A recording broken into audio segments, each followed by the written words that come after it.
it's awesome. I mean, it's just and look at this weather. So I was just laughing about that. We'll probably get snow for the spring game, but whatever this is for March 31st, I'll take it. So it's but more than anything, yeah, these guys work extremely hard in the winter. You know, coaches recruiting, and you kind of get you get cabin fever to where you want to get back out and and put some things on the field that you've been working towards in the weight room and with everything else and in the classroom. So it's exciting whenever we start this. Notice any different kind of tone or character given how things went last year? Maybe the opportunity to move forward and flush that? Yeah, I do. I think we hit a reset button a little bit in the winter. And I'm not saying, because all programs go through that, no matter what you're coming off of. And sometimes it is harder to come off maybe multiple years where things went pretty well in terms of things, as opposed to when something doesn't finish, especially finish the way you would like. It can be a little easier. But every year you have to be willing to know that you're starting over. You're starting from scratch. You're starting fresh when you hit the winter. But I think our guys, I would say took it even to another level, and that's more internally within the players. More so than anything. So I give the credit to them. I mean, the credit goes to the players and how they attack the winter, because we're limited to so many hours that we can spend anyway. So it comes down to what their approach is to it. Are they making, the best use of that time in the weight room? Are they attacking things, on their own? And they did a really good job in the winter, but you're never a finished product. That's what we talked about. So now it's on to, okay, what can we do to carry that over in the spring and into spring ball and then ultimately in the summer and everything else. But right now it's just about day one of spring ball. A lot of us might not have expected it, but got to assume it's pretty nice to have 10 back out here too. Oh, obviously. I mean, he was, that's what I laughed about. That was my best job in recruiting, was signing him. But he was recruit number one in December, and but he did it for the right reasons. That's the thing I like about and love about Cooper Kupp, is that he's not doing it for the wrong reasons. I mean, he's doing it for the right reasons in terms of why he's coming back and what he values. And he values making an impact from a leadership standpoint as a senior, which had he left, he would have never been in that position. He values finishing with the guys. And he values the fact that he believes strongly in an incredible vision on what 2016 can be. So he's just driven that way. He thinks in a different way than most, and that's what makes him special. So, but I just appreciate so much too his reasons. I was all for whatever was what he felt was the right thing, but his reasonings and his mindset towards why he did were that's unique. That's what's really special about him. His running mates all back on the outside too. Is that the group you have the most confidence in right now? I don't necessarily say most confidence as much as they have the most returning guys, in terms of playing X amount of football. So, but I don't want to sit here and, they're not a finished product either. They have to keep working. They have to find ways, now, especially as a couple seniors and some guys, how can we do this? How can we be cohesive, even though, there's a few of us that could be, the number one, but none of us can be number ones. It's like, in there. So there's always challenges no matter what the group, whether it's a young group that you're finding out who those guys are going to be, whether it's an older group, and how can we, be cohesive. It's kind of like having a basketball team with a lot of guys at different times that have been leading scorers, and how can they, how can they come together and do everything with the betterment of the team. But they're led by the right guy in that group, and from a coaching standpoint, Coach Edwards does an incredible job. And then those guys around Cooper Kupp, you talked about it, whether it be KB or Shaq or Splendo, and then some young guys that are going to, Terrence and Stu and different guys that are going to, position themselves into probably bigger roles.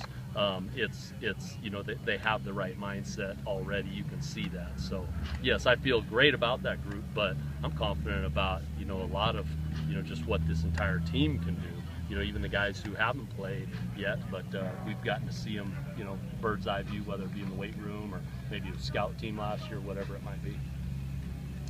Defensively, do you feel like you have a little more continuity at this time than you did last year?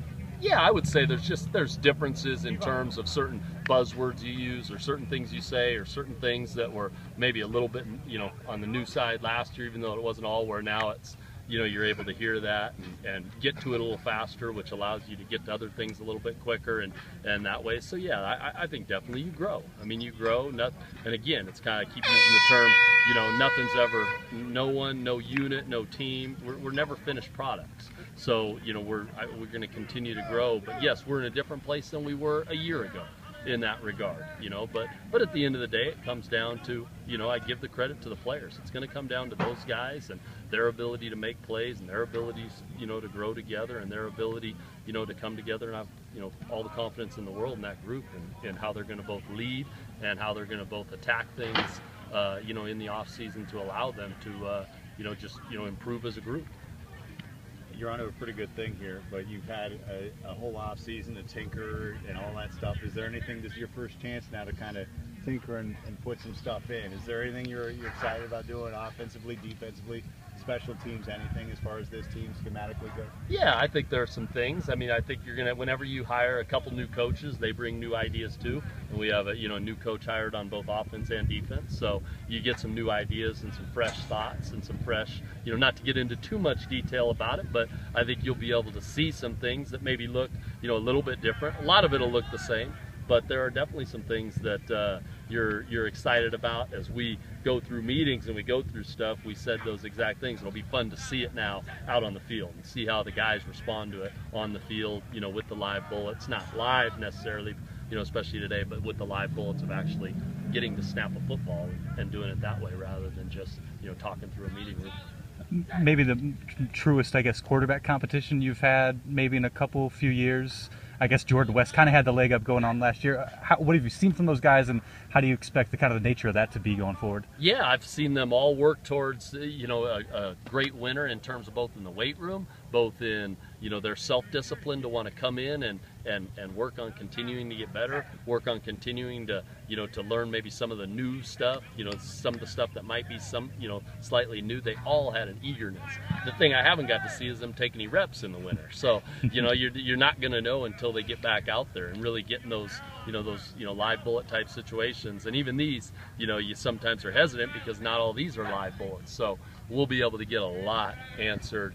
But you won't have all your answers. I guarantee you by the end of spring, I guarantee you at numerous positions, including quarterback, there still is going to be a great level of competition that goes into, the off season, the summer, fall camp and everything else. So, but we will definitely get to see some things that honestly, it's just hard to see in the winter, so anything that we thought at the end of the year in November hasn't changed a whole lot because all, really the top three guys that we're talking about have all done a really good job in the winter. So right now it's going to come down to, okay, who's, what are we going to see when we get out on the field with the pads on and and have to put it to use. How's Shaq?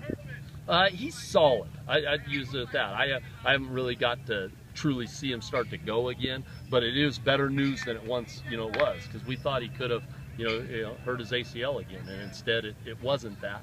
So I don't know how, I don't know what his role will be in the spring, but I at least feel confident that it won't be something that keeps him from playing next fall. Where when they first happened and they were just, they were going through again, they were working on their own, their drills on their own. But when it first happened and I first got the news of it, I thought, oh man, does that mean, that means that serious and he's going to lose the season? It looks like, but until he gets back out here, until you see it, it's hard for me to say. But I do feel good about the prognosis of where it was compared to what they first, what was first maybe thought. That's good. Awesome.